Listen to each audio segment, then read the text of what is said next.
how we can use minimalism when it comes to audio production and podcasting.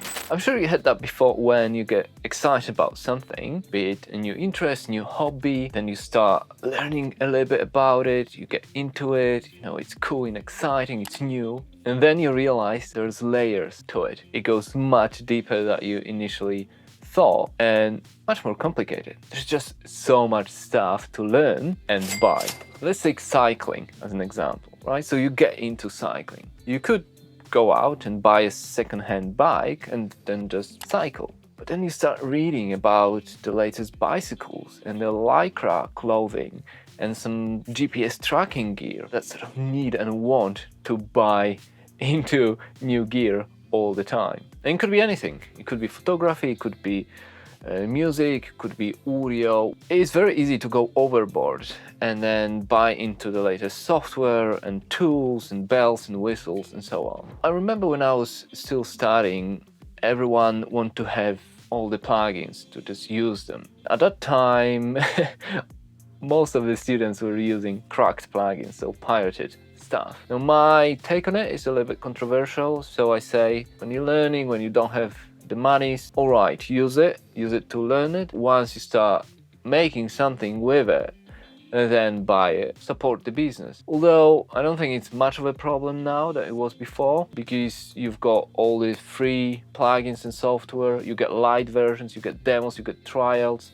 At that time, the big one that everyone had and used was the Waves bundle, the bundle of their plugin. It was just so many of them. I was studying sound tech, I was getting into mixing and production a bit, but I just didn't know where to start. So I would, pile these plugins on top. Okay, that's the one, what's this one? And it was just too much. I never focused on one. On top of that, I was using 3 different DAWs, each one for different tasks. I was jumping in between different audio sequencers as well. It got to the point when I stopped and thought to myself, right, I've got to sort it out. I've got to, limit myself to just few tools and strip all of that unnecessary gear and plugins and software. And that's what I done. At that time, I really liked the plugins from iZotope. I still like them. So I decided, all right, for production, I'm gonna use only stuff from iZotope. For music, only stuff from Spectrasonics, the VSTs. And as my main DAW audio sequencer, I will use Pro Tools, because I was learning Pro Tools as well at the time. Even though Pro Tools was kinda okay with MIDI back then, it's good now. I think people still have this opinion that Pro is not as good, but it is good. I decided, all right, I'll just focus on that, try to master these tools and limit myself. And that's how I started my production minimalism. Did I miss some stuff? Yes, especially like Logic or some other plugins, but I stuck to my guns and just used what I had. This had a huge impact when I left my job as dialogue editor and started producing podcasts, especially CaseFile. Because I was limited with my tools, I took that approach when producing podcasts, and that really worked well, especially with CaseFile, the way the CaseFile was written and is written, the narration, the delivery. So it was minimalistic but nicely produced. It was atmospheric but not overly burdened with effects and music and so on. It was just simple but impactful. My choice to have a constant background music for this podcast also was deliberate because I did not want to affect the narration with effects, with bells and whistles, with additional Foley. So this is the way that I chose to go. Remember that I was also bound by the plugins I had, so I didn't have like hundreds of different effects and plugins that I could use and experiment. I was using the tools that I was already proficient in. Don't get me wrong. With time, as I got comfortable and I thought, okay, well, maybe it's time to expand, I did get new stuff. I got libraries from Native Instruments, I got some extra plugins, I got plugins from Universal Audio. So I bought them.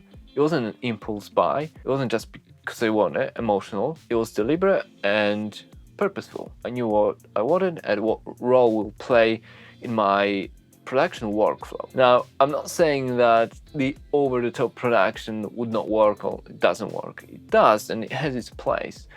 What I want to sort of tell you was my approach, why it works for what I do, and by that extension, why I think it's a good way to approach podcasting. When it comes to production, I'm inspired by post-production, movies and so on, TV, not music. That's a different approach. In post, we want to make audio invisible. When someone comments on the music that I done, on the mix, on the editing, and let's say it's a nice comment, I take it in, I think, oh, thank you, that was really nice. But then I think, I have not done the best job. Why? Because they've noticed it. They should have not noticed it. My goal is that whoever is putting on these headphones, they are immersed in a story. They don't hear the single elements of the show, of the podcast, of what we do. They lose the track of time and they just have a smooth listening experience. Silence is special. Minimalistic sound design as well. When you have stillness or low background music and then suddenly just this one bit becomes louder, that one sound effect or maybe a bit of a score, it has so much more impact because it's rare and it's purposeful. I remember it was years ago, I went to a cinema to see one of the Transformers movies. I think it was the third one. And if you were to talk objectively about the whole production, the effects, amazing. Sound design, great. Music, action-packed. The story, it was Transformers. It fulfilled its purpose. And yet, it was one of the most boring experiences that I've ever had. I nearly walked out of the cinema and I would never do that. Why? Because, the first 5 minutes were like, okay, all these actions happening, the fights, the scenes, the sounds, the VFX. But then after 10 minutes, 20, half an hour, you're used to it. And it's just that onslaught of non-stop elements of that minute. There was no break, there was no silence, there was nothing. There was just no stop. And it lost its impact. It just became boring. And everyone was just sitting there thinking, okay, how long this is gonna last? It was like 3 hours long. My way of thinking is that everything can be edited down. The video, the script, the audio. This video, I'm sure could be edited down. It'd be much better for it. It's always better to cut things than layer things on top, add to the mix. You might want to cover some shortcomings by some other stuff, but people aren't stupid. They will notice, they do notice when they listen, when they watch.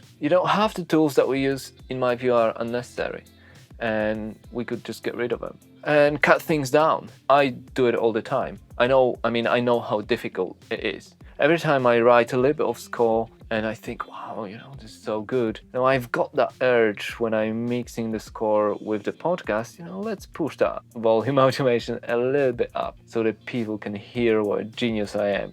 Wow, what an amazing bit of score. And it's a fool's errand because even if they hear it, even if they like it, they'll never think, oh wow, I wonder who's done it. I'm gonna Google this guy. Oh wow, he's so amazing. I'll be his friend. Like, that's not going to happen. And more than likely, when they hear it, they'll be like, oh, well, that was loud. That was distracting. That distracted my listening experience, took me away from the story. Yeah, it's hard, but it needs to be done. Did you find this video helpful? Well, hit subscribe and you can become a better audio producer, just like me. We are storytellers. We help to create stories. We help to serve the stories. The tools, the plugins, the gear, yeah, it's nice, it's fine, but it shouldn't be the priority, A good story doesn't need any of that. It just needs to be heard. Thanks for watching. If you enjoyed this video, check out the next one and we'll see you soon.